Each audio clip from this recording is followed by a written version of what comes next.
The complete story. The sound hit Millbrook first, a low rumble that started as a whisper on the horizon and built into thunder. 97 Harley-Davidson motorcycles rolling in formation down Highway 22, chrome gleaming in the early morning sun. The kind of sound that made windows rattle and hearts stop. Elena Hayes sat at the front of that thunder. 42 years old, 5'9" leather vest, worn smooth from 2 decades of riding, her hands steady on the handlebars, even though her chest felt like it might crack open. 21 years. 21 years since she'd run from this town with nothing but terror and frostbite. 21 years since a woman she barely knew had looked at her and said 3 words that saved her life. The town hadn't changed. Same white church steeple poking up through the trees, same gas station with the faded Texaco sign, same 2-street downtown, that time forgot, and their corner of Main and Cedar Morris Family Bakery. The paint on the sign was more faded now, weathered by 2 decades of Pennsylvania winters, but the lights were on, 5 in the morning, just like always. Elena raised her fist. Behind her, 96 engines cut to silence in perfect unison. The sudden quiet felt louder than the roar. She could see movement through the bakery window. A figure gray-haired now, moving between the ovens with the same efficient grace Elena remembered. Her throat closed up. She'd rehearsed this moment for 8 months, planned every word. But now, sitting outside that door, she felt like she was 11 years old again. Small, scared, certain she didn't deserve to be here. "You ready, Prez?" The voice belonged to Snake, her vice president, 6'4", 260 pounds of muscle and loyalty. He'd ridden beside her from Pittsburgh without question, same as he'd done for 15 years. "No," Elena said honestly, "but we're doing it anyway." She swung off her bike. Her legs felt unsteady. Ridiculous. She'd faced down rival clubs, dirty cops, prison time. She'd built a business from nothing and a foundation that had changed 200 lives. But walking up to that bakery door was the hardest thing she'd done in years. The bell chimed when she pushed through. Same bell, same cheerful ring. The woman at the counter looked up, customer service smile already in place. "Good morning, you're up early." She stopped. The smile froze, and Elena watched recognition move across Diane Morris's face like sunrise breaking. Sarah. The name came out as a whisper, Elena's old name, the name from before. "It's Elena now," she managed. "Elena Hayes, I changed it when I was 18. Diane's hand went to her mouth. She was 73 now, Elena knew. Lines around her eyes that hadn't been there before, hands more gnarled with arthritis. But her eyes, God, her eyes were exactly the same. Kind, clear. The eyes that had looked at a bleeding, terrified child and seen someone worth saving. "You came back," Diane's voice cracked. "I thought I didn't know if you were alive, if you were safe.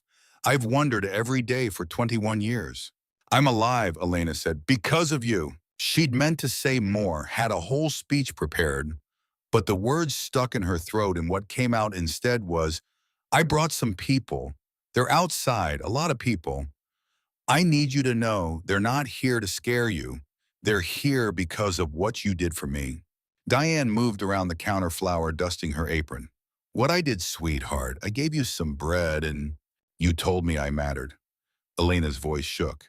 "You looked at a kid everyone else had given up on, a kid who was dirty and beaten and probably dying, and you said, 'You matter, child. You are important.' Do you have any idea what that meant?" Diane was crying now. So was Elena. 42 years old, president of one of the most feared motorcycle clubs in Pennsylvania, crying in a bakery like a child. "You saved my life," Elena continued. "Not just that day, every day since. Every time I wanted to give up, every time I thought I was worthless, I heard your voice. So I kept going. I built something. I became something, and I need you to see it." She pulled an envelope from inside her vest. Her hands trembled as she held it out. "There are 97 people outside. Hell's Angels from 16 different states. We rode here together because I told them what you did, and they wanted to honor it. Most of them have stories like mine. Someone who showed them kindness when they needed it most. Someone who made them believe they mattered. Diane took the envelope with shaking hands. Elena, I don't understand. Open it. Inside it was a deed. 15,000 square feet in downtown Pittsburgh, and a photograph of a building with a sign that read, the Diane Morris Second Wind Center. Below it in smaller letters, because everyone matters. Diane pressed her hand to her chest, made a sound that was half sob, half laugh. What is this? 6 years ago, I started a foundation, Second Wind. We help kids aging out of foster care. Kids like I was thrown into the world at 18 with nothing. We've helped over 200 so far, but we needed a real space. Somewhere they could come and know they're safe. Know they matter. Elena's voice steadied. We bought this building, renovated it, hired counselors and job trainers, and people who actually give a damn. It opens next week. She paused. And I want you to run it. I'm 73 years old. I run a bakery. I don't know anything about... You know how to see people, Elena interrupted. You know how to make them feel like they matter. That's all these kids need. Someone who sees them, someone who cares. You did it for me. You can do it for them. Diane stared at the photograph, at the building, at the sign bearing her name. When she looked up, her eyes were full of wonder and terror in equal measure. Can I think about it? Of course, but first, can I bring them in? The people outside, I know 97 bikers showing up at dawn is probably not. Yes, Diane said it immediately firmly. Yes, of course. Oh Lord, I need to make more coffee. Elena laughed, actually laughed. The sound felt foreign, like she'd forgotten how. Mrs. Morris, you don't have to feed them. Diane looked at her like she'd suggested stopping breathing. I have 97 hungry people outside my door. Of course I'm feeding them. Now go tell them to come in groups of 10 and wipe their boots. The next 3 hours were chaos and beauty tangled together. Wave after wave of leather-clad bikers filing through Morris Family Bakery. Men and women who looked like nightmares come to life covered in tattoos and scars and stories they'd never tell. And Diane moved through them like a grandmother at a family reunion, pouring coffee, bringing out trays of cinnamon rolls, asking about their rides and their lives. Elena watched from the corner, heart full to bursting. Snake stood beside her, shaking his head in disbelief. She's something else, he said. Yeah, she really is. By 8 o'clock, half the town had gathered outside. Elena could see them through the window. Phones out, filming everything. Police Chief Robert Garrett stood on the sidewalk, looking torn between shutting it down and asking for a cinnamon roll. Diane marched outside, hands on her hips. Elena followed, curious. Don't even think about it, Bobby Garrett. The chief held up his hands. Mrs. Morris, with all respect, that's the Hells Angels. That's Elena Hayes and her family, Diane corrected sharply. And they're welcome in my establishment. You have a problem with that. Just making sure everything's okay. Everything's wonderful. Diane's voice could cut glass. Now, do you want a roll or not? He did. Inside, Elena's phone buzzed. She glanced at the screen and felt her stomach drop. Her lawyer, at 8 in the morning. Never good. She stepped outside to take the call. Blake, what's wrong? We've got a problem. City Council's calling an emergency vote for Monday. They're moving to revoke Second Wind's permits. The world tilted. On what grounds? They're claiming safety concerns, saying a Hells Angels-run organization poses a risk to the community. They've got 3 votes locked to deny. We need 4 to pass. Who's undecided? Councilman Richard Peters and Rebecca Thornton. Peters has been in Harrison Development's pocket for years, and Thornton, I know who Thornton is. Elena's jaw clenched. Rebecca Thornton, former district attorney, built her career prosecuting motorcycle clubs, tried to nail their chapter on RICO charges 4 years ago. The woman had a vendetta that bordered on obsession. Blake, we've got the building, we've got the staff, we've got 200 kids counting on this. I know, but if they vote Monday, we're done. Harrison Development wants that property. They'll sue to force the sale.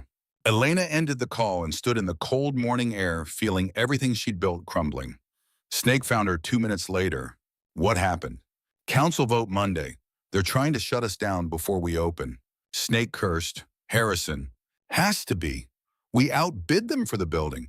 Now they're using the council to steal it back. What do we do? Elena looked back at the bakery, at Diane inside surrounded by 97 bikers who'd ridden across the country for this moment, at the woman who'd saved her life with bread and 3 words.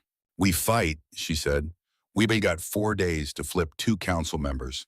So we fight. But even as she said it, her phone rang again. This time the name on the screen made her heart stop. Rachel, her ex-wife, calling at 8 in the morning. Rachel, what's wrong? It's Sophia. Rachel's voice was tight with barely controlled panic. She's gone. 21 years ago, when Elena was still Sarah, when she was still 11 years old, and certain the world wanted her dead, she'd learned that fear came in layers.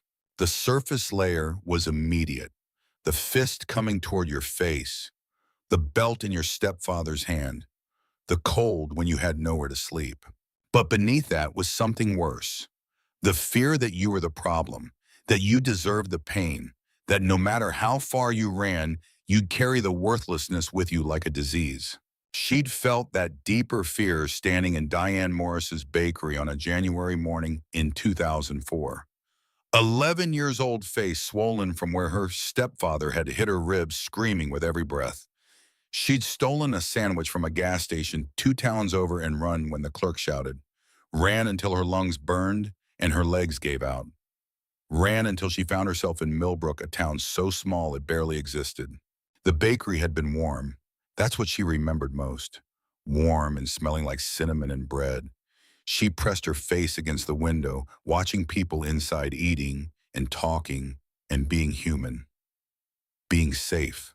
The door had opened. A woman stood there, maybe 50, with kind eyes and flour on her apron. Child, you're freezing. Come inside. Sarah had run before. Every adult who'd noticed her had either ignored her or called the cops. But something in this woman's voice made her stop. Inside, the warmth had felt like knives on her frozen skin. The woman sat her down, brought her hot chocolate and a cinnamon roll, still warm from the oven. What's your name? Sarah. Her voice had barely worked. Sarah Mitchell. I'm Diane Morris. This is my bakery. The woman studied her face, the bruises, the fear.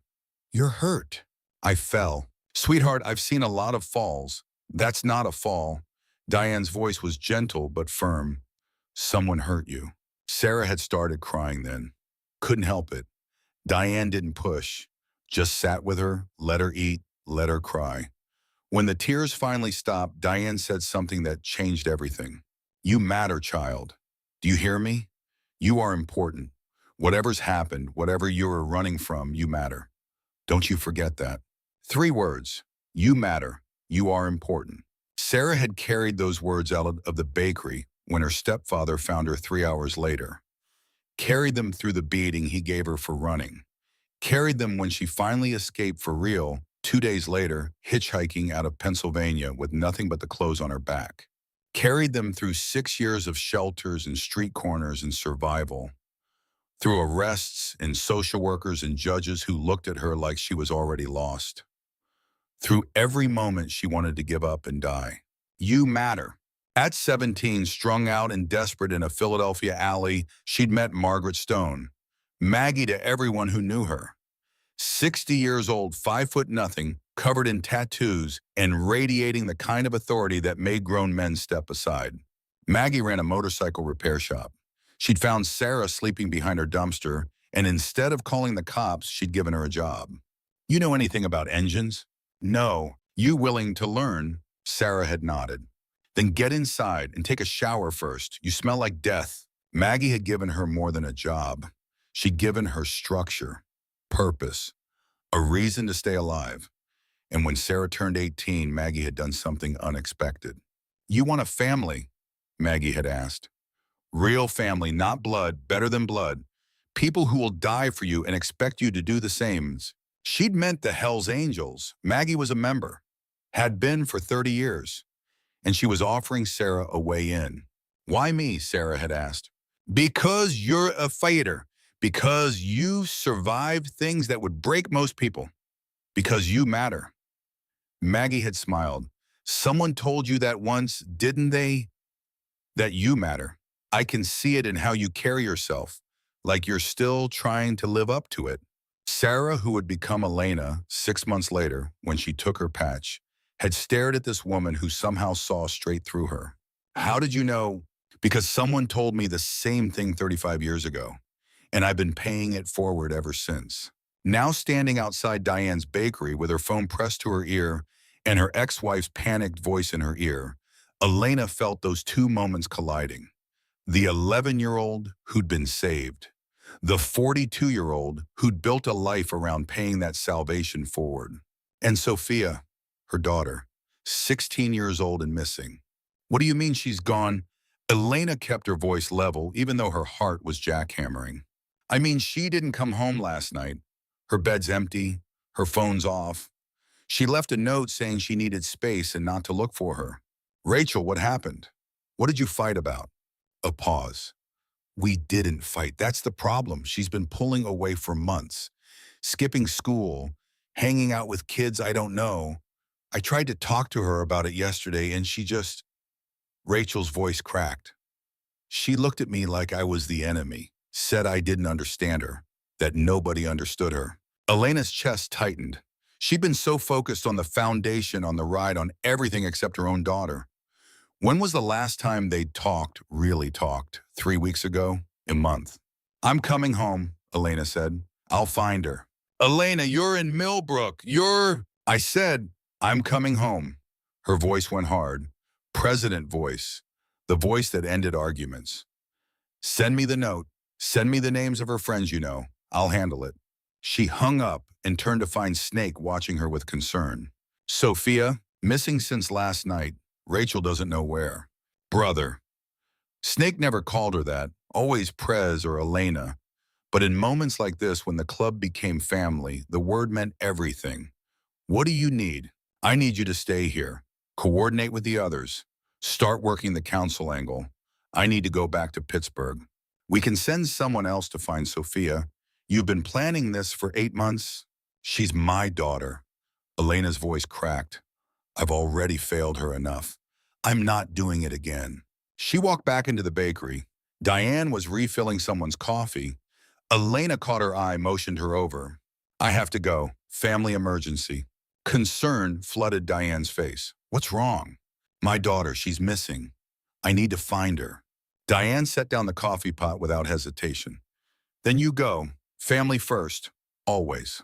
But the center, the council vote, will still be here when you get back.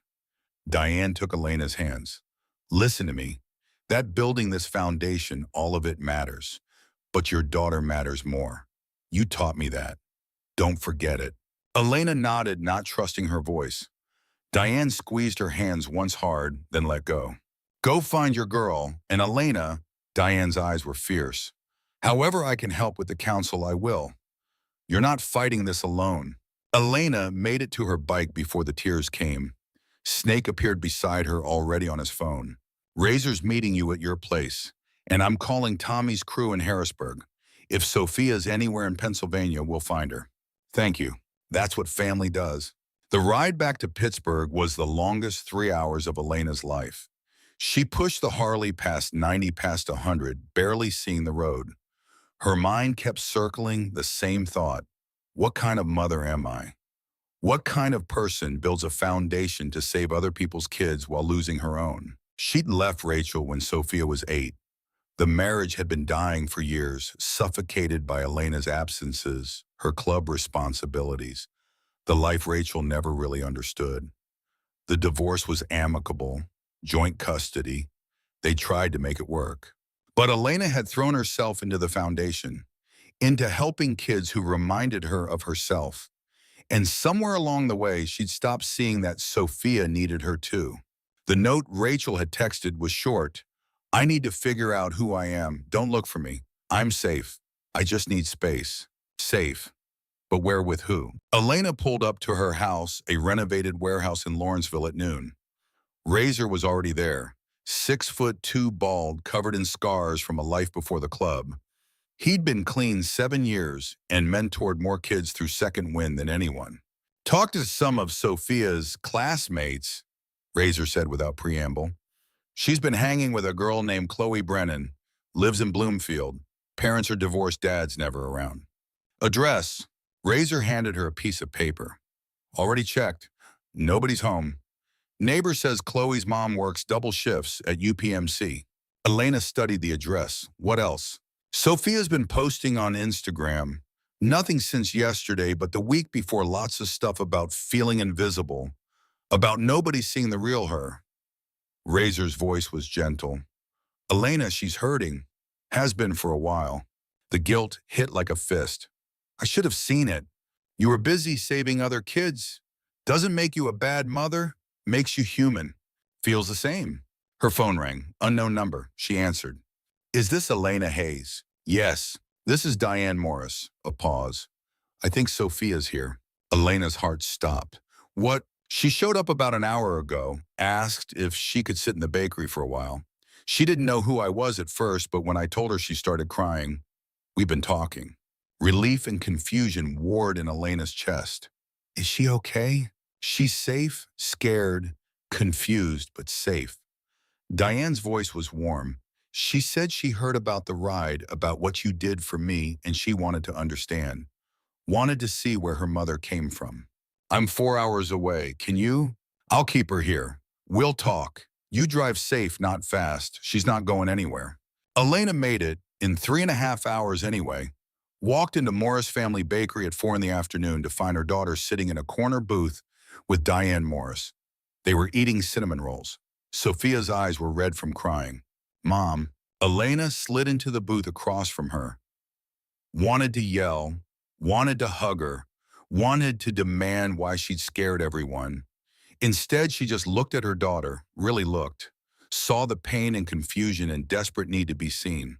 I'm sorry, Sophia said quietly. I didn't mean to scare you. I heard about this place, about what Mrs. Morris did for you. And I thought maybe if I came here, I'd understand why you care more about Second Wind than you do about me. The words hit like bullets. Elena opened her mouth, closed it. Diane quietly excused herself, giving them space. Sophia, Elena started, voice rough. I have never not for 1 second cared about Second Wind more than you. Then why does it feel like you're always gone, like you're always helping someone else's kid while I'm just... Sophia's voice broke. I'm right here, Mom. I've always been right here.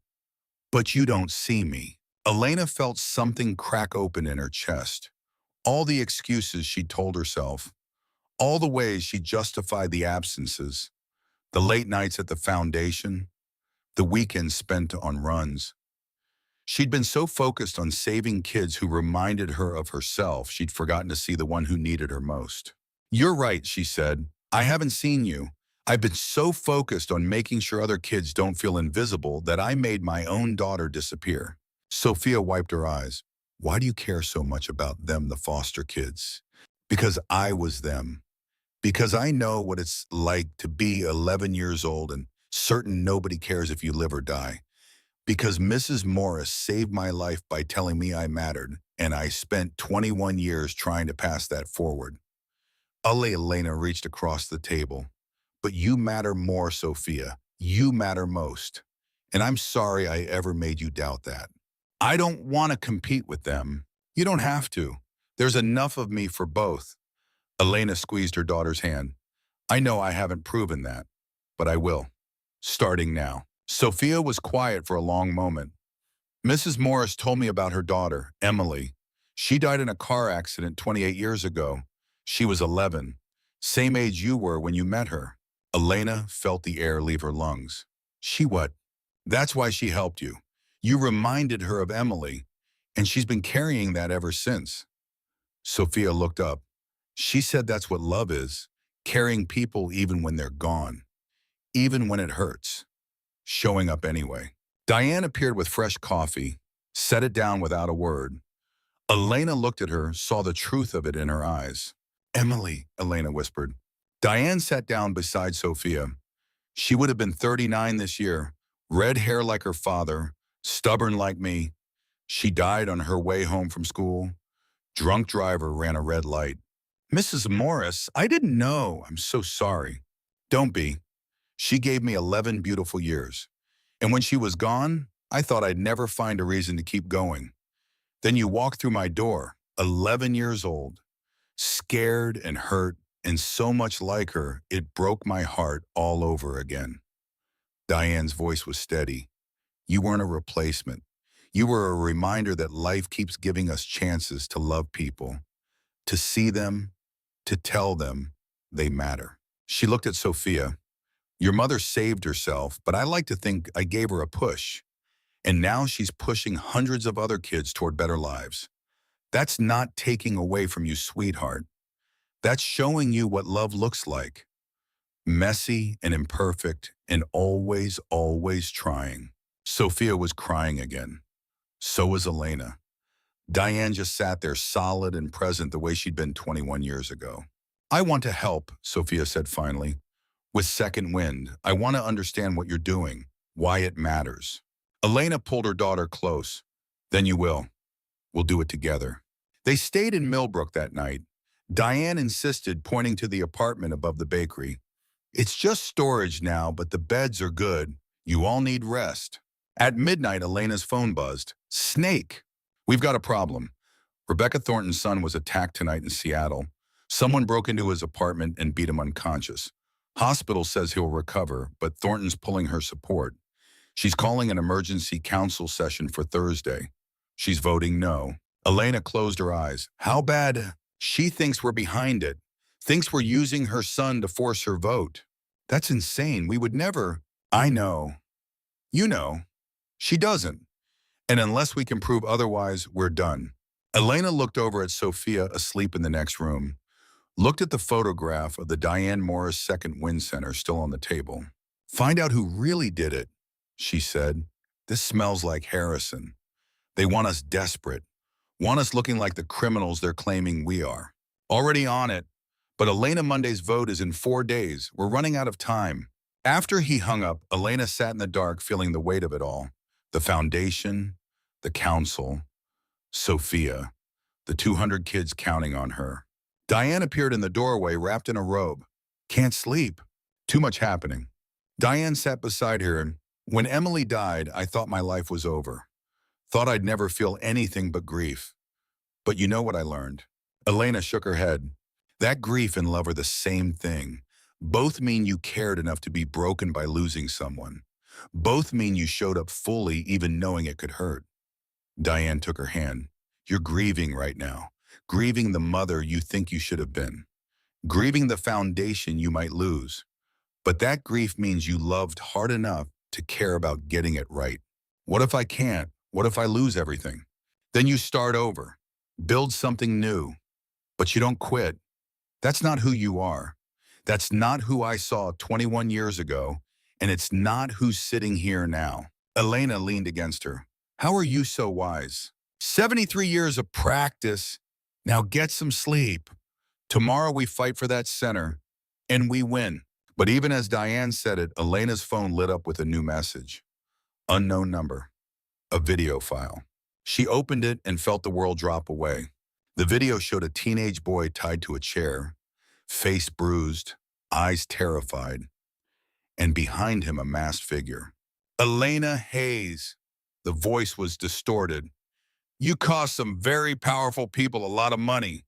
Time to pay it back. This kid says he was coming to your center. David Morgan, 17, just out of foster care next month. Won't make it to your center now unless you withdraw your permits by Thursday and sell the building to Harrison Development for $1. You've got 3 days. After that, we start sending pieces. The video ended. Elena stared at the screen, hands shaking. David Morgan, she knew that name.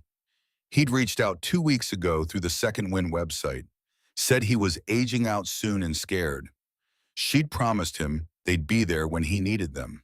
Now he was tied to a chair because of her.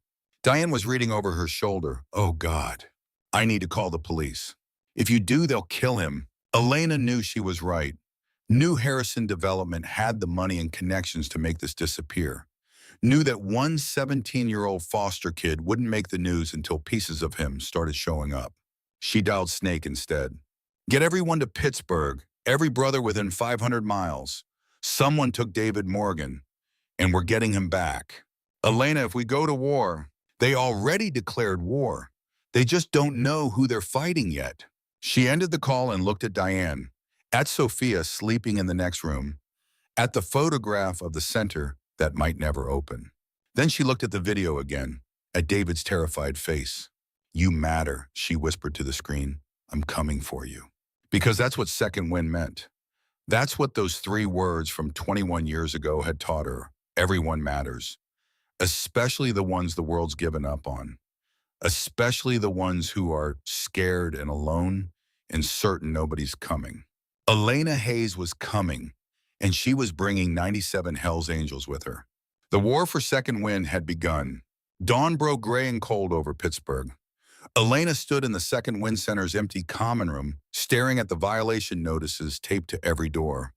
Electrical hazards, plumbing deficiencies, structural concerns, all of them fabricated, all of them designed to shut them down before they even opened.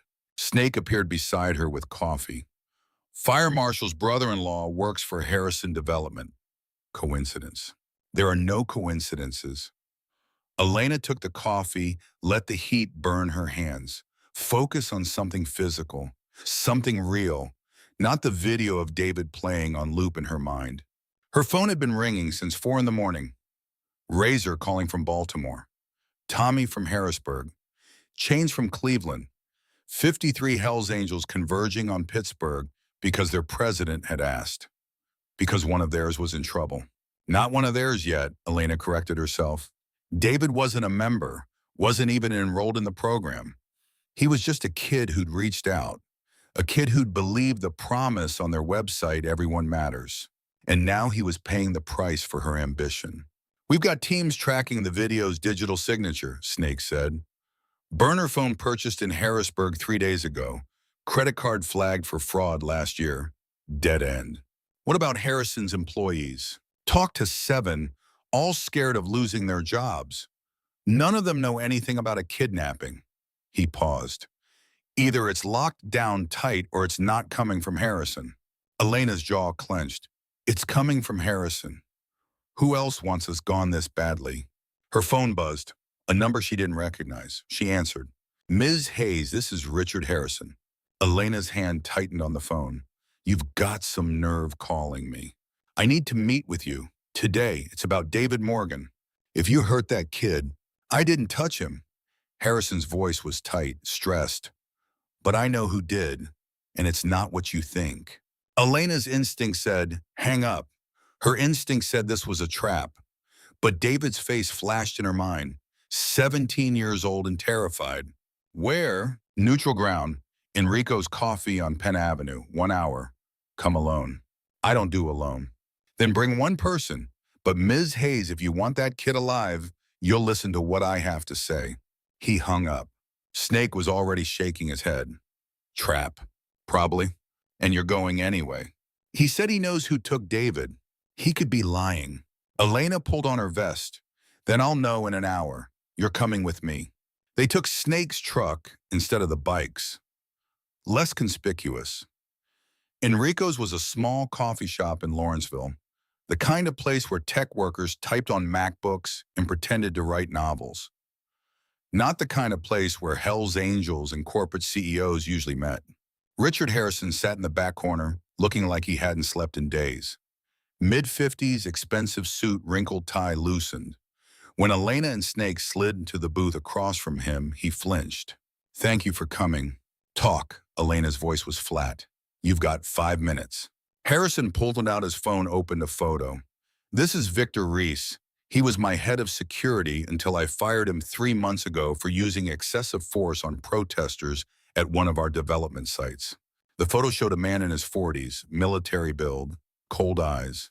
Since then, he's been making threats, saying I owed him, saying he'd make me regret cutting him loose. I didn't take him seriously. Harrison's hand shook slightly. I should have. You're saying your former employee kidnapped David to get back at you. I'm saying he's using your situation to hurt me and extort you at the same time. Harrison set down his phone. I leaked Rebecca Thornton's son's arrest record. I'm not proud of it, but I did it. But the attack on her son in Seattle, that was Reese, and I can prove it. He pulled out another phone, scrolled through messages. This is from Reese's cousin. She works in my accounting department. She texted him 2 hours after Daniel Thornton was attacked, "Is the package secure?" He responded, "Phase 1 complete. Harrison's going down." Elena studied the messages.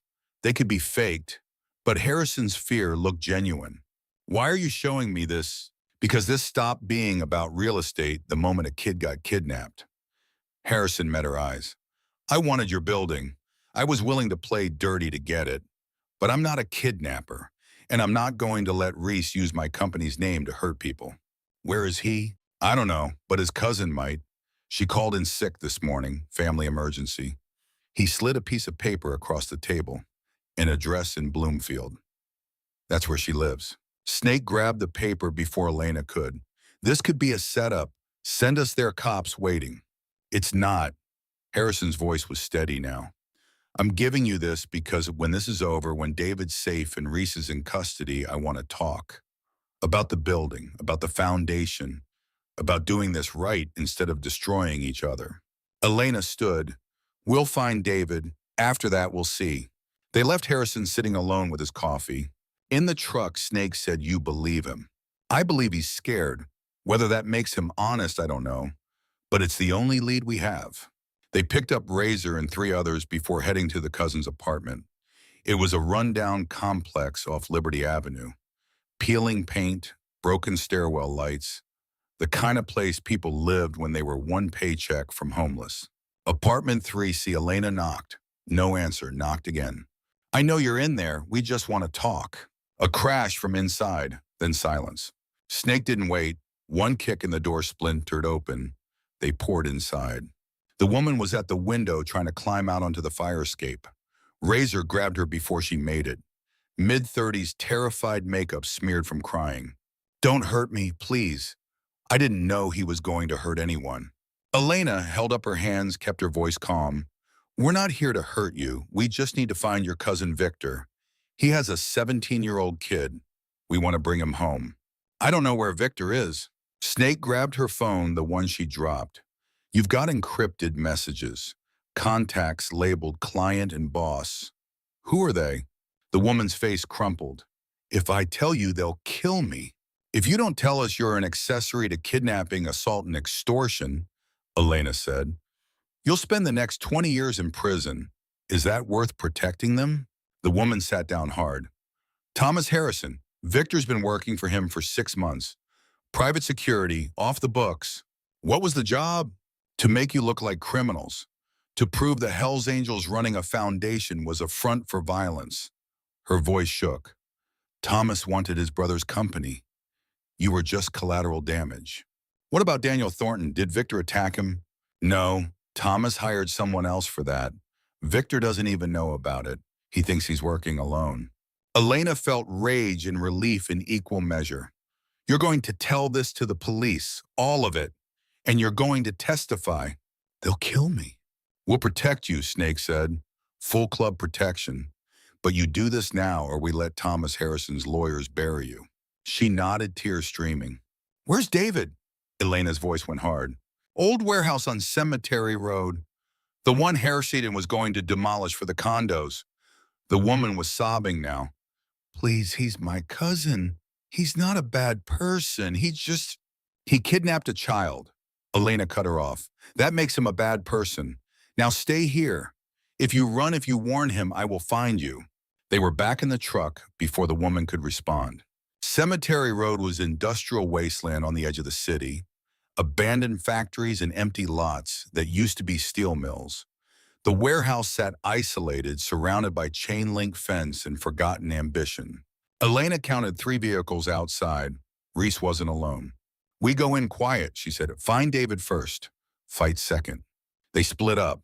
Snake and Razor took the back entrance. Elena and the others went through a broken window on the east side. Inside was darkness and rust and the smell of decay. Voices echoed from deeper in. Elena followed them, every sense on high alert. They found David in what used to be an office, still tied to the chair, eyes closed, blood crusted on his face. But his chest moved. alive. Reese stood 10 feet away on his phone. Two other men with him, both armed. Elena didn't hesitate. She rushed forward, hitting Reese like a freight train. They went down hard, her fist connecting with his jaw once, twice. He tried to throw her off, but she was fury and momentum and 21 years of survival skills. The goons moved, but Snake was there, Razor was there, fists flying, bodies crashing. The fight was brutal and short. These weren't street fighters. They were hired muscle who'd never faced people who fought like their lives depended on it. 2 minutes and it was over. Reese and his crew on the ground, bleeding, groaning. Elena cut David loose. "I've got you. You're safe." The kid's eyes fluttered open. "Ms. Hayes." "Yeah, I'm here. Can you walk?" "I think so." Snake called 911, reported shots fired, gave the address. The cops would find Reese exactly where he deserved to be. They got David out, loaded him into the truck. He was quiet, shaking, probably in shock. Elena sat beside him, kept pressure on a cut above his eye. "Why'd you come for me?" he asked quietly. "You don't even know me." "Because you matter." Elena's voice was steady. "I told you that when you contacted us. I meant it. People who matter don't get left behind." David wiped his eyes. "People say a lot of things they don't mean." "Yeah, they do. But not about this. Not to me." She looked at him. 21 years ago, someone saved my life when they had no reason to. I've been paying that forward ever since. You're part of that chain now, and when you're older, when you've got your life together, you'll do the same for someone else. What if I can't? What if I'm not strong enough? You are. You survived this. You're still here. That's strength. The hospital visit took 4 hours. Concussion, cracked rib, various contusions. They wanted to keep David overnight for observation. Elena sat with him until he fell asleep, then stepped into the hallway to find Detective Sarah Kim waiting. "Ms. Hayes, we need to talk." Elena's stomach dropped. Kim was homicide, which meant this had escalated beyond kidnapping. "About what?" "Victor Reese is claiming you and your associates tortured him before calling the police. Says he's got injuries consistent with a sustained beating. His lawyer's pushing for assault charges. He kidnapped a kid. We rescued that kid. He fought back. We defended ourselves." Kim pulled out a notepad. "For how long?" "Long enough to make sure David was safe. Ms. Hayes Reese has a broken jaw, 3 cracked ribs, and a concussion. That's more than self-defense. That's retaliation."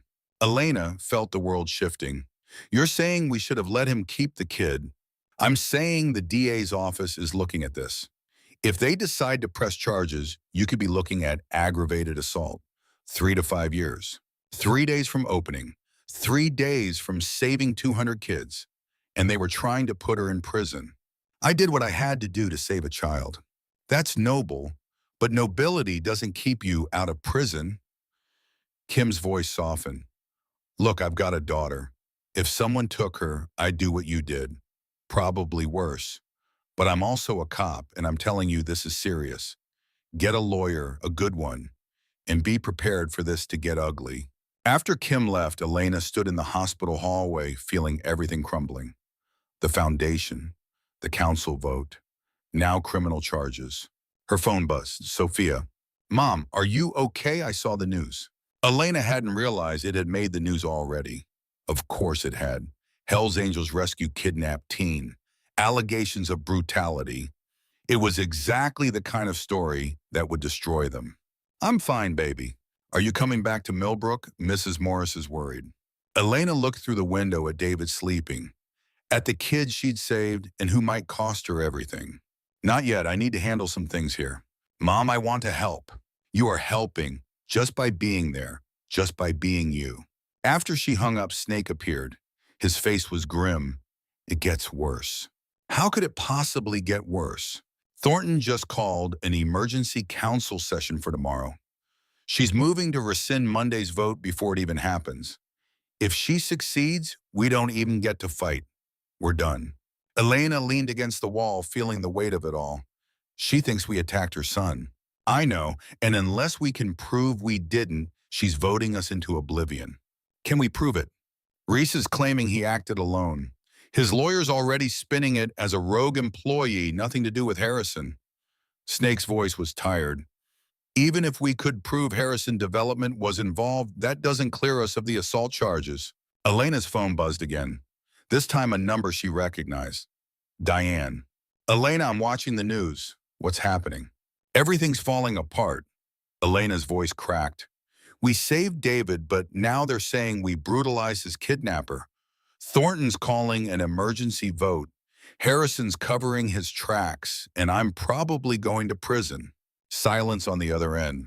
Then Diane said, do you remember what I told you last night about grief and love being the same thing? Yes? This is the grief part, the part where it hurts, where you wonder if caring it was worth it. Diane's voice was steady, but the answer is yes, always yes. Because that boy is alive because you cared enough to risk everything, and that matters more than any building or any vote. But if I go to prison, then someone else runs the foundation. But those kids still get saved. The work still gets done because you started something bigger than yourself. Diane paused. Emily used to tell me, Mom, you can't control what happens. You can only control what you do about it. She was 11, wisest person I ever knew. Elena wiped her eyes. I don't know what to do. You do what you've always done. You show up, you fight, and you trust that the people who matter will stand with you. After they hung up, Elena walked back into David's room. The kid was awake, staring at the ceiling. I heard, he said quietly, about the charges, about the council. This is my fault. No, it's not. If I hadn't reached out to your foundation, then you'd be aging out next month with nowhere to go and probably dead by Christmas. Elena sat down beside him. David, you didn't ask to be kidnapped. You didn't ask for any of this. All you did was reach out for help. And we're always going to answer that call, no matter what it costs. Even prison. David was quiet for a long time. Nobody's ever fought for me before. Ever. Get used to it. Because when you get out of here, you're coming to Second Wind. You're going to be our first official resident. And you're going to help us build something that makes sure no other kid has to feel as alone as you've felt. What if there is no Second Wind? What if the council shuts you down? Elena smiled, though it hurt. Then we build something else, somewhere else. But we don't quit. That's the promise. She stayed with him until he fell asleep again, then went to find Snake in the waiting room. Her phone was buzzing with messages. Media requests, lawyers offering help, and one from an unknown number. She opened it and froze. It was a photo. Rebecca Thornton's son, Daniel, in Seattle hospital bed, face bruised. And a message, this is just the beginning. Drop the permits or your daughter's next. Elena's blood went cold. Sophia. They were threatening Sophia. She called Rachel immediately. Where's Sophia? Still in Millbrook with Mrs. Morris. Why, what's wrong? Get her somewhere safe, now. Hotel fake names don't tell anyone where. Elena, you're scaring me. Good. Be scared. These people already kidnapped one kid. I'm not letting them take another. She ended the call and showed Snake the message. His face went hard. I'll get protection on them. Razor's already on his way to Millbrook. But Elena's mind was racing. The message said, or your daughter's next. Not will hurt her. Next. Like there was a pattern. She called Detective Kim. I need to know something. Daniel Thornton's attack in Seattle. What were his injuries? Kim hesitated. That's an active investigation. Detective, someone just threatened my daughter. I need to know if we're dealing with the same people. A pause, then broken jaw, 3 cracked ribs, concussion. The same injuries as Reese. Exactly the same. Victor Reese didn't attack Daniel Thornton, Elena said slowly. Someone wanted us to think he did. Someone who knew we'd find David, who knew we'd hurt Reese, who knew Reese would have the same injuries as Thornton. Ms. Hayes, what are you saying? I'm saying we were set up. All of it. The kidnapping, the rescue, the assault. Someone wanted us to look like violent criminals, and we walked right into it. After she hung up, Snake was staring at her.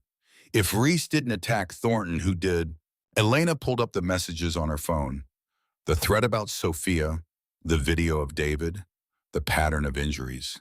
It all pointed to one conclusion. Someone who wants to destroy Second Wind and doesn't care who gets hurt in the process. Her phone rang. Richard Harrison. I just got a very interesting call from my board of directors, he said without preamble. They're forcing a vote to remove me as CEO, claiming I've brought scandal and criminal liability to the company. When? Friday morning, same day as the council vote on your permits. He paused. Ms. Hayes, I think we're being played by the same person. Your brother, Elena, said the pieces falling into place. Thomas Harrison. He's on your board, isn't he? A long silence. How did you know? Because this kind of coordinated attack takes resources and inside knowledge. Reese worked for your company. The board vote and council vote are synchronized. Someone wants to destroy both of us and take everything we've built. My brother's been trying to push me out for years, claims I've gone soft, that I care more about legacy than profit. Harrison's voice was tight. If I'm removed, he becomes CEO. And the first thing he'll do is sue to force the sale of your building. Can you stop him? Not alone, but if you can prove he's behind the kidnapping, behind the attacks, we can bury him. Elena thought fast. Victor Reese's cousin. She might know more than she told us. If Thomas Harrison hired Reese, there's got to be a paper trail. I'll have my lawyers pull every financial record Reese touched in the last 6 months. Harrison paused. Ms. Hayes, when this is over. We'll talk, Elena said, but first we save our foundations. She hung up and turned to Snake. Get everyone to the warehouse. We're going back to talk to Reese's cousin. And this time she's telling us everything. They found Angela Reese still in her apartment packing. She screamed when they burst in. Please, I told you everything. You told us what you thought we wanted to hear, Elena said. Now you're going to tell us the truth. Who paid Victor to kidnap David Morgan? I don't know. Snake grabbed her phone, started scrolling. You've got encrypted messages. Contacts labeled client and boss. Who are they? Angela's face crumpled. If I tell you, they'll kill me. If you don't tell us you're an accessory to kidnapping, assault, and extortion, Elena said, you'll spend the next 20 years in prison. Is that worth protecting them? Angela sat down hard. Thomas Harrison. Victor's been working for him for 6 months. Private security, off the books. What was the job?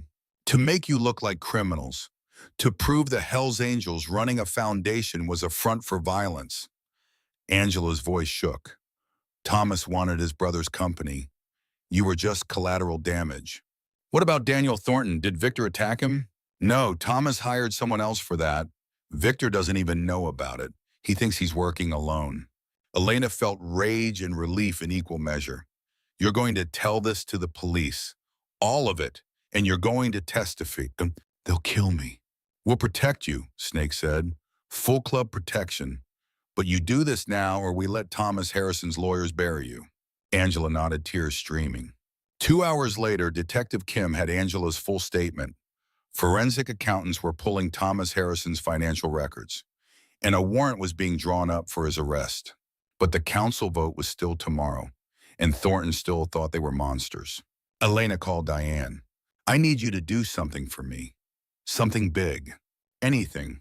I need you to talk to Rebecca Thornton, woman to woman. Tell her about Emily, about what it's like to lose a child and how that makes you see the world differently. Tell her that we didn't hurt her son and ask her to give us one more chance. Diane was quiet. That's a lot to ask. I know, but you're the only person she might listen to. The only person who understands what she's going through. I'll try. But Elena, even if I convince her the vote's tomorrow, Peters is still in Harrison's pocket. You need both of them. Let me worry about Peters. You focus on Thornton. After they hung up, Elena sat in the Second Wind Center's empty common room, staring at the Phoenix mural Jennifer Peters had painted weeks ago during a volunteer session. Because everyone matters. Her phone buzzed. Sophia. Mom, Mrs. Morris told me what you're doing about trying to save the center. Yeah, I want to help. I want to testify at the council meeting tomorrow. Elena's heart stopped. Sophia, no, it's too dangerous. Mom, you've spent my whole life showing up for other people's kids. Let me show up for you. Sophia's voice was strong, certain. Let me tell them what kind of person you are, what kind of mother you are. Baby, the people we're fighting, they don't play fair. Neither do we, Sophia laughed. I learned that from you. Now let me help. Elena closed her eyes, thought about David tied to a chair, about Thornton's son in a hospital bed, about all the ways this could go wrong. But she also thought about Diane telling her that love meant showing up even when it hurt, about Sophia needing to be seen, about the phoenix rising from flames. Okay, she said, you can testify, but you stay close to Razor the whole time. And if anything feels wrong, you leave. Deal. That night, Elena barely slept. Tomorrow would decide everything. The council vote, the foundation's future, whether Thomas Harrison would destroy them all or whether they'd survive to fight another day. At 2 in the morning, her phone rang. Diane, I talked to Rebecca for 3 hours, told her about Emily, about you, about what it means to choose mercy over vengeance. What did she say? She's coming to the vote tomorrow, and she's bringing Daniel. He's flying in from Seattle. Diane's voice was warm. She's not promising anything, but she's willing to listen. It was more than Elena had hoped for. Thank you. Don't thank me yet. We haven't won, but we're still fighting. That's what matters. Elena hung up and stared at the ceiling. Tomorrow, everything would change. Either they'd save Second Wind and prove that kindness could win, or they'd lose everything and prove that Thomas Harrison was right, that people like them didn't deserve second chances. But win or lose, Elena knew one thing for certain. She'd showed up, she'd fought, and she'd made sure David Morgan knew he mattered. Everything else was just details. Thursday morning arrived with the weight of inevitability. Elena stood outside City Hall at 8 in the morning, watching people file in for the emergency council session. Protesters with signs that read, "No gang centers," and "Keep our streets safe." Supporters wearing Second Wind t-shirts. Media trucks lining the street like vultures waiting for the kill. Her phone buzzed. Snake already inside. Packed house, standing room only. Thomas Harrison just walked in with 6 lawyers. Elena's jaw clenched. Of course he was here, watching his plan come together.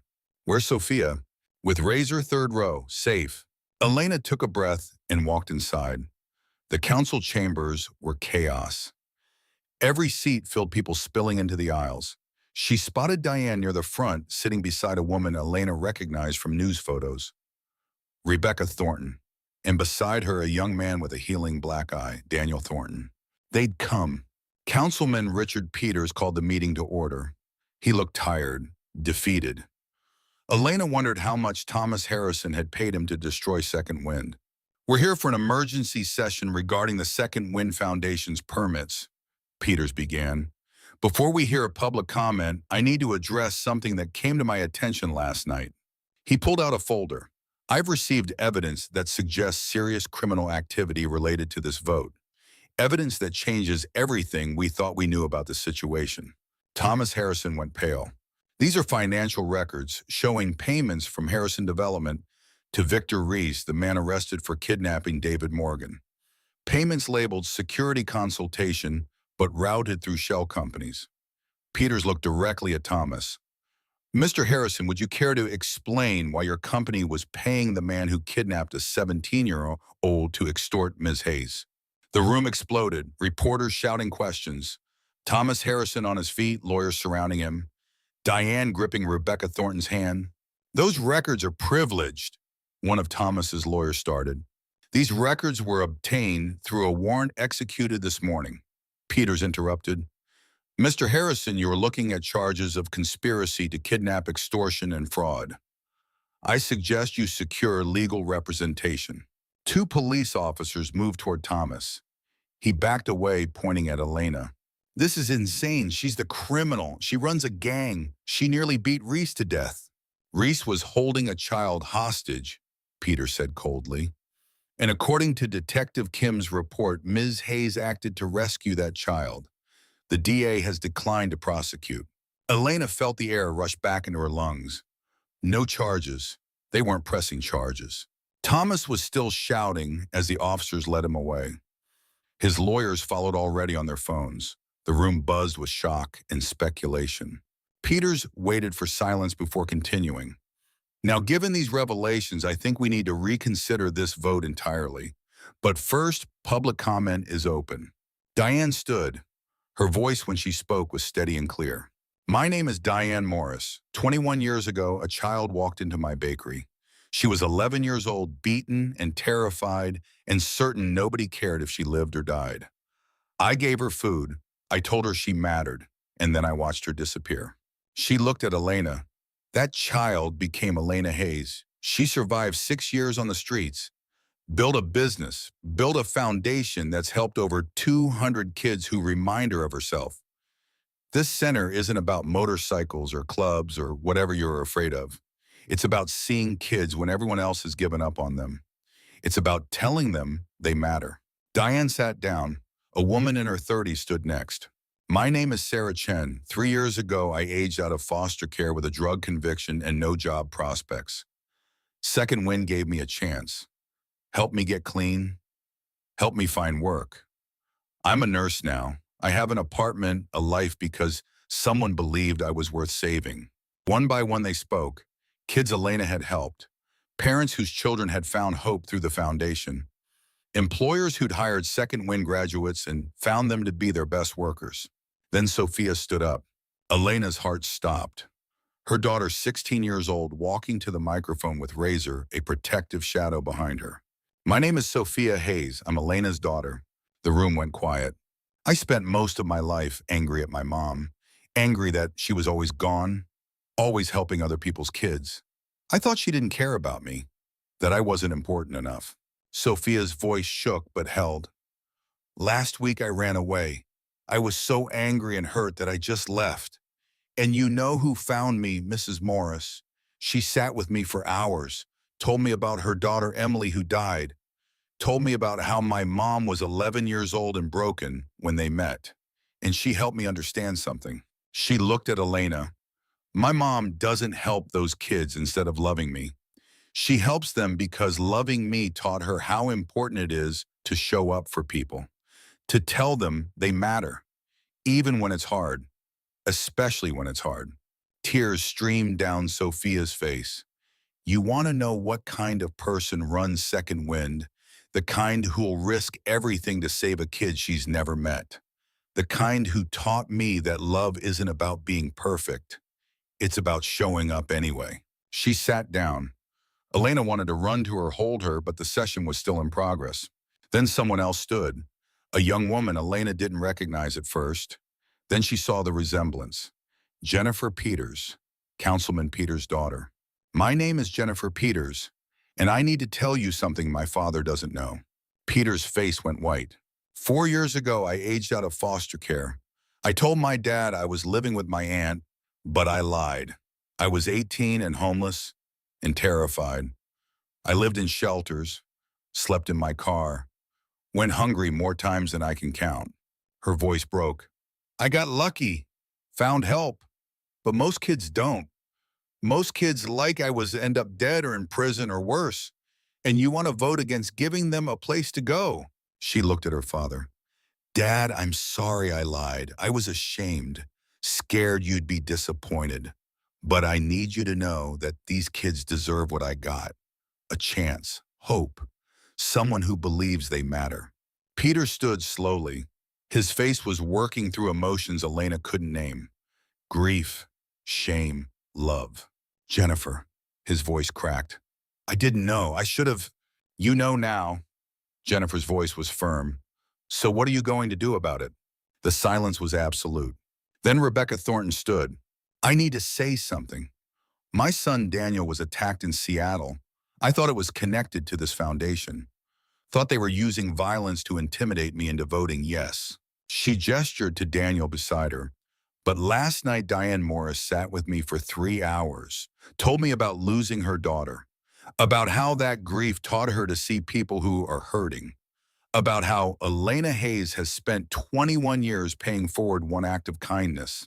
Thornton's voice steadied. And this morning I learned that the man who attacked my son was hired by Thomas Harrison. Not to help this foundation, but to destroy it. To make me hate them so much that I'd vote without thinking. She looked at Elena. I spent 20 years prosecuting criminals. I know what they look like. And Ms. Hayes, whatever you were, you're not that anymore. You're a woman trying to save lives. She turned to the council. My vote is yes. The room erupted in applause. Elena felt tears streaming down her face. Diane was crying. Sophia was smiling. Peter stood. I need to say something to my daughter first. He walked to Jennifer, pulled her into a hug. I'm sorry, I should have been there. I will be from now on. Then he faced the council. I've spent this entire debate worried about property values and political optics. I forgot what actually matters. The people, the kids who need help. His voice rang out clear. I move that we approve Second Wind Foundation's permits immediately and offer any city resources they need to succeed. Second, Thornton said. All in favor, 7 hands went up. Only one opposed a councilman who'd been in Thomas Harrison's pocket. Motion carries. The room exploded. Elena couldn't breathe, couldn't think. Snake grabbed her shoulder, grinning. Diane was on her feet, clapping. Sophia pushed through the crowd to throw her arms around Elena.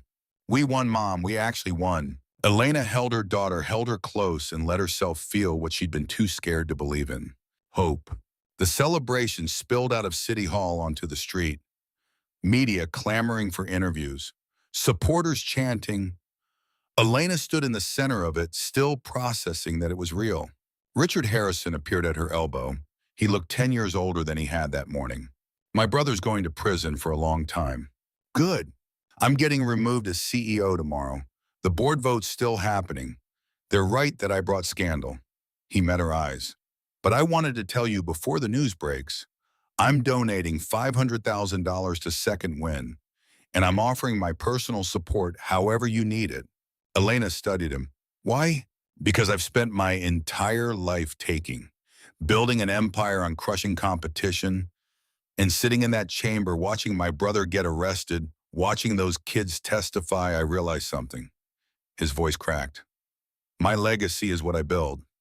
Right now, it's threatening teenagers and destroying community centers. I want to change that. Change doesn't happen overnight. I know, but I have to start somewhere. He held out his hand. Teach me. Show me how you went from where you were to where you are. How you earned the kind of loyalty that makes people ride across the country for you. Elena shook his hand. It's not easy. It means admitting you're wrong, putting others first, sometimes losing money to do the right thing. I can handle that. We'll see.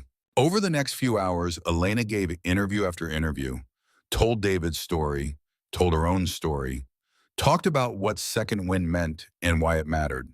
At 6 in the evening, she finally escaped to find Diane sitting on a bench outside City Hall, looking exhausted but content. We did it, Elena said, sitting beside her. You did it? I just showed up. You always show up. That's your superpower. Elena took her hand. Mrs. Morris, I need to tell you something. About Maggie Stone. Diane's eyes went wide. Maggie, I haven't heard that name in years. She's the one who brought me into the Hells Angels, gave me a job when I was 17, saved my life in a different way than you did. Elena paused. Last night she called me, told me something I didn't know. What? That you asked her to watch out for me. 21 years ago, when I ran from Millbrook, you contacted her, asked her to find me and keep me safe. You've been protecting me this whole time. Diane's eyes filled with tears. I couldn't let you disappear. Not after Emily. I couldn't lose another child. You didn't lose me. You saved me twice, and then you kept saving me every day since. Elena's voice broke. Why didn't you tell me? Because it wasn't about me getting credit. It was about making sure you survived, that you had a chance to become who you were meant to be. Diane squeezed her hand. And look at you now, saving hundreds of others. That's what love looks like. They sat in silence watching the sun set over Pittsburgh. Two women who'd found each other across an impossible divide and built something beautiful. Elena's phone buzzed. David discharged from the hospital. Can I come to the center opening next week? She typed back immediately. You're not coming to the opening. You're living there. You're our first official resident. 3 dots. Then really. Welcome to Second Wind, David. Welcome home. The following Tuesday was the center's grand opening. By noon, the crowd was overflowing. 300 people, maybe more. Media trucks, local politicians, donors, families of kids in the program, and 97 Hells Angels standing in formation outside the building like an honor guard. Elena stood at the entrance with Diane, Sophia, Snake, and David. She prepared a speech, worked on it for days. But standing there looking at all those faces, the prepared words felt wrong. 21 years ago, she started her voice carrying across the crowd. I was 11 years old with nothing. No home, no family, no hope. I walked into a bakery in Millbrook, and a woman I'd never met gave me food. But more than that, she gave me 3 words that saved my life. She found Diane in the crowd. She told me I mattered, and I've spent every day since trying to live up to that. She gestured to the building behind her. This center exists because of those 3 words. Because one person chose kindness when she had every reason not to. Because she saw a kid everyone else had given up on and decided I was worth saving. Her voice grew stronger. There are thousands of kids in this city who need someone to see them, who need someone to tell them they matter. This center is our promise to them. We see you, we believe in you, and we will never give up on you. She looked at David, at Sophia, at all the kids who'd come. You matter, every single one of you. Don't ever forget that. She cut the ribbon. The doors opened, and the Diane Morris Second Wind Center officially began. The first hour was chaos. Tours, introductions, kids exploring their new home with wonder in their eyes. Elena watched it all, heart full to bursting. A girl maybe 15 stood in the doorway looking like she might bolt. Elena approached slowly. I'm Elena. Welcome. Is it true you used to be like us, homeless and stuff? Yeah, it's true. And you really made it out. I really did. You can too. The girl looked around the center, at the clean rooms, the stocked kitchen, the computers, the people who looked at her like she mattered. I don't know if I believe you. That's okay. You don't have to believe me today. Just come back tomorrow. Keep coming back until you do. Elena held out her hand. Deal. The girl hesitated, then shook. Deal. I'm Kayla. Nice to meet you, Kayla. There's fresh food in the kitchen. Help yourself. Elena watched her go inside, still cautious but less afraid. Another kid saved. Another life changed. By evening, most people had left. Just the core group remained. Diane, Snake, Sophia, Rachel Peters, and Jennifer Thornton, and Daniel Harrison, and about 20 Hells Angels. They sat in the common room, exhausted but content. Harrison looked around at the group. I don't belong here, among people who actually understand sacrifice. But I want to. I want to learn. Then keep showing up, Elena said. That's all any of us do. Show up. Do the work. Try to be better than we were yesterday. Peters raised his coffee cup. To Second Wind, may it change as many lives as the people who built it. They drank. Later, after everyone had gone, Elena found Diane in the kitchen cleaning up. You don't have to do that. Old habits, Diane smiled. Besides, I'll be doing it a lot more soon. Can't run a center without keeping it clean. You're really doing this, taking the job. Are you kidding? This is what I was meant for. Seeing kids, telling them they matter, making sure they know someone cares. Diane's eyes sparkled. Besides, someone needs to make sure you don't work yourself to death. Elena hugged her. Thank you for everything, for saving me, for never giving up, for showing me what love looks like. You saved yourself, baby. I just reminded you that you were worth saving. We saved each other, Elena corrected, and now we're going to save hundreds more. That night, Elena's phone rang, a woman's voice tentative. Is this Elena Hayes? Yes, my name is Linda Martinez. I'm a social worker in Baltimore. I have a 16-year-old boy who just got released from juvenile detention. No family, nowhere to go. I heard about your center on the news. Bring him tomorrow, Elena said without hesitation. We'll figure it out. Just like that. Just like that. What's his name? Anthony. He's had a rough go. Anger issues, trust problems, history of violence. Elena smiled. Sounds like someone I used to know. We'll take care of him.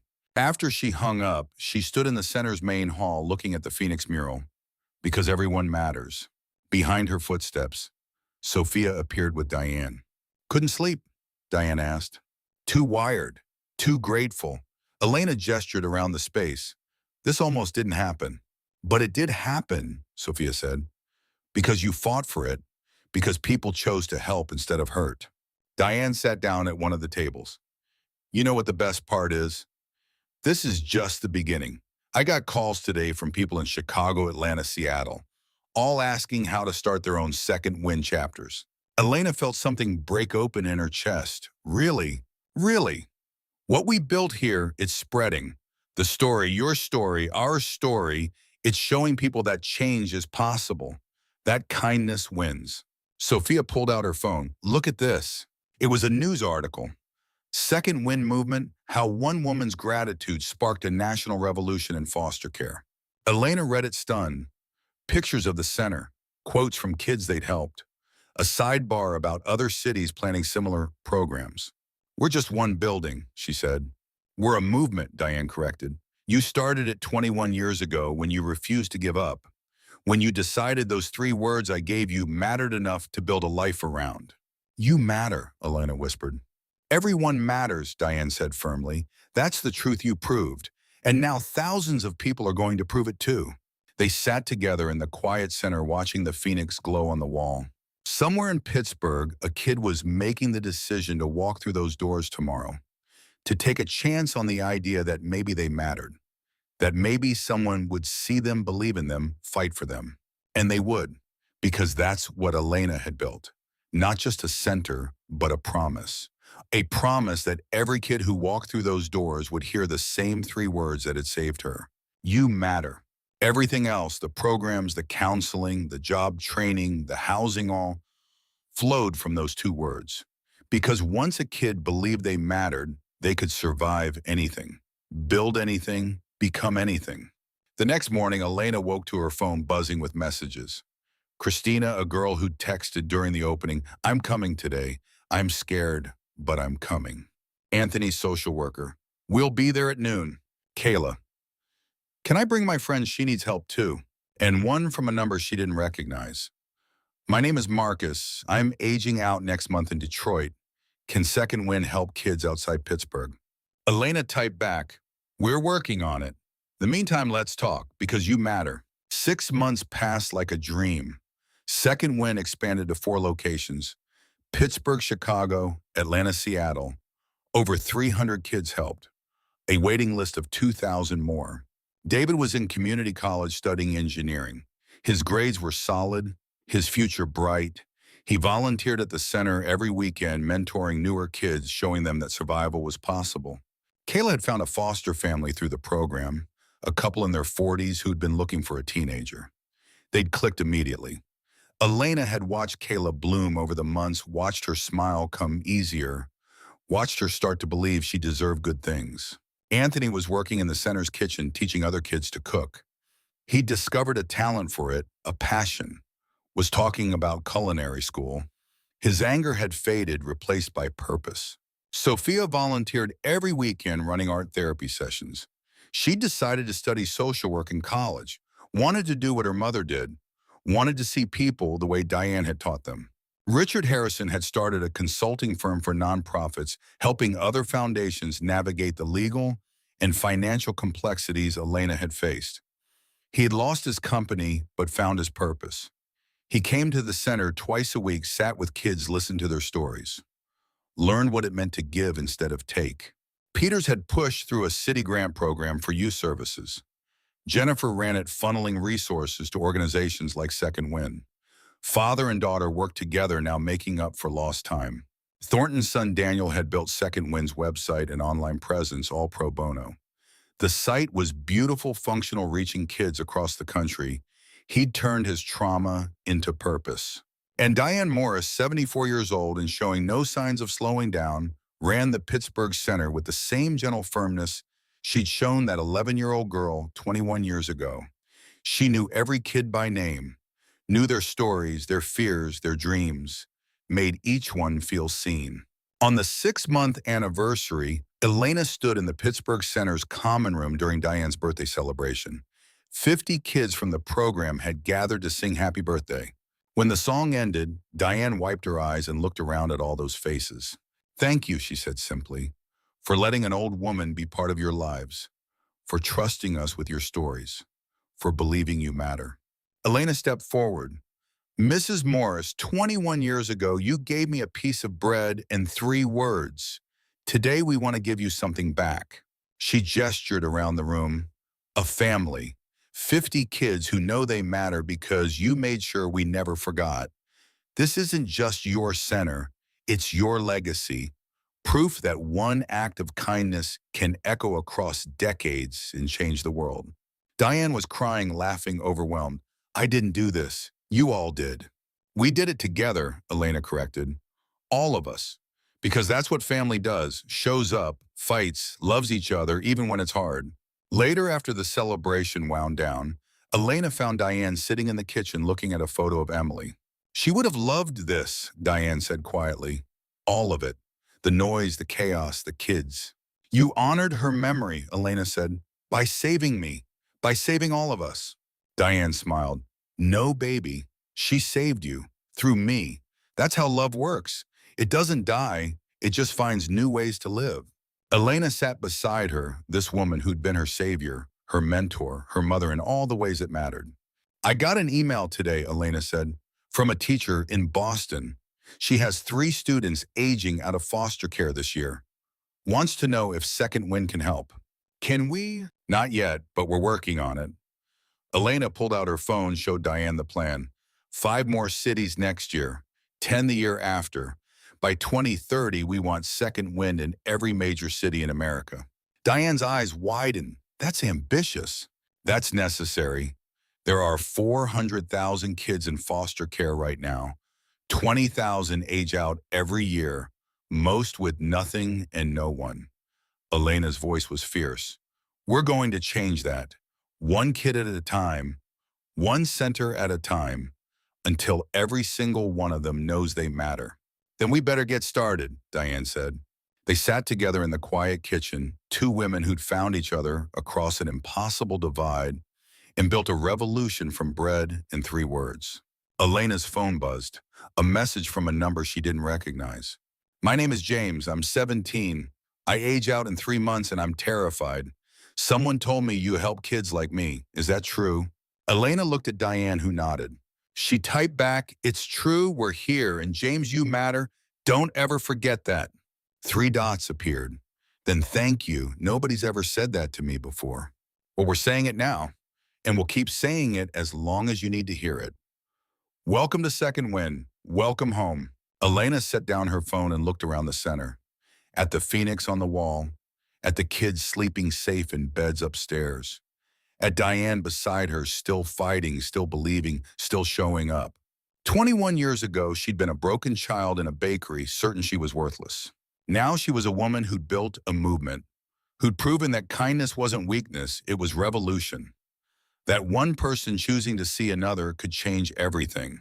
The phoenix on the wall seemed to glow brighter in the dim light, rising from flames, reborn, just like her, just like all of them, because everyone mattered. And that simple truth, spoken with love and backed by action, was enough to move mountains, change lives, and prove that the best thing you can give someone isn't money or opportunity or even safety. It's the unshakable belief that they're worth saving. Elena Hayes had received that gift from Diane Morris 21 years ago.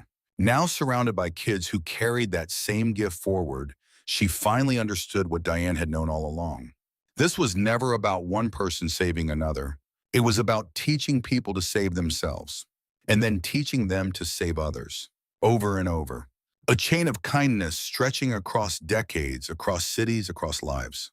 Ripples becoming waves, waves becoming a movement that would never stop as long as someone somewhere was willing to look at a broken kid and say 3 simple words. You matter. That was the revolution. That was everything.